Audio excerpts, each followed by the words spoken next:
Hello అండి అందరికీ. యాక్చువల్గా ఏంటి అంటే నాకు ఒకటి అనిపించింది.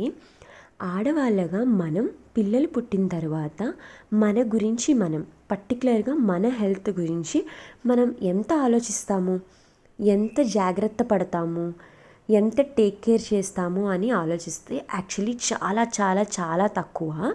తనయ్యకి ఇప్పుడు 1 ఇయర్ 1 మంత్ అనమాట. కరెక్ట్గా తనయ్యకి 5 మంత్స్ ఉండేటప్పుడు నాకు ఒకరోజు సడన్గా విపరీతమైన మోకాళ్ళ నొప్పులు స్టార్ట్ అయ్యాయి.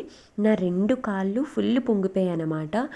ఎంత అంటే నైట్ టైము తనయ్యకి పాలు పెట్టడానికి కూడా నేను లేవలేకపోయేదాన్ని. కింద కూర్చుంటే లేవలేకపోయేదాన్ని, కింద పడుకుంటే లేవాలి కదా నైట్ టైం, అప్పుడు కూడా చాలా నొప్పి వచ్చేసేది. నిజంగా నరకంలా అనిపించేది. అప్పుడు ఏంటా అని నేను ఇంకా డాక్టర్ దగ్గరికి వెళ్తే డాక్టర్ ఏమో నాకు నా లెఫ్ట్ లెగ్ బాగా పొంగిపోయిందని చెప్పి క్లాట్ ఏమైనా ఉందేమో అని డౌట్ వచ్చింది అతనికి. సో ఇంకా టెస్ట్ చేస్తే ఏ క్లాట్ లేదు, అమ్మ నువ్వు 75 ఉన్నావు, పోస్ట్ పార్టమ్ వెయిట్, ఇదంతా నువ్వు తగ్గాలి, తగ్గితే అన్ని నొప్పులు ఆటోమేటిక్గా తగ్గిపోతాయి అన్నారు.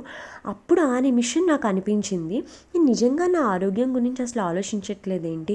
ఫస్ట్ నేను హెల్తీగా ఉంటేనే కదా నేను తనని చూసుకోగలుగుతాను, తనని చూసుకోవాలన్నా నాకు ఓపిక ఉండాలి కదా అని అనిపించింది. సో అప్పుడు ఇంకా డిసైడ్ అయ్యాను, నేను ఎలాగైనా వెయిట్ తగ్గాలి, నేను ఇంకా హెల్తీగా అవ్వాలి అని. సో ఆడవాళ్ళగా మనం ఫస్ట్ హెల్తీగా ఉండి మనం ఫస్ట్ ఫిట్గా ఉంటేనే మన ఫ్యామిలీ కూడా ఫిట్గా ఉంటుంది. So to all the women out there, మీ గురించి మీరు ఆలోచించుకోండి ఫస్ట్. ఎందుకు అంటే మన ఫ్యామిలీ గురించి మనం ఆబ్వియస్గా ఆలోచిస్తాము, కానీ మన హెల్త్ ఫస్ట్ కరెక్ట్గా ఉండాలి, మనం ఫిట్గా హెల్తీగా ఉండాలి. అన్ని ఆస్పెక్ట్స్లో మనకి మంచి హెల్తీ లైఫ్ స్టైల్ కూడా ఉండాలి. ఎందుకంటే మన పిల్లలు మనం ఏం చెప్తే అది చెయ్యరండి, మనల్ని చూసి అది ఫాలో అవుతారు.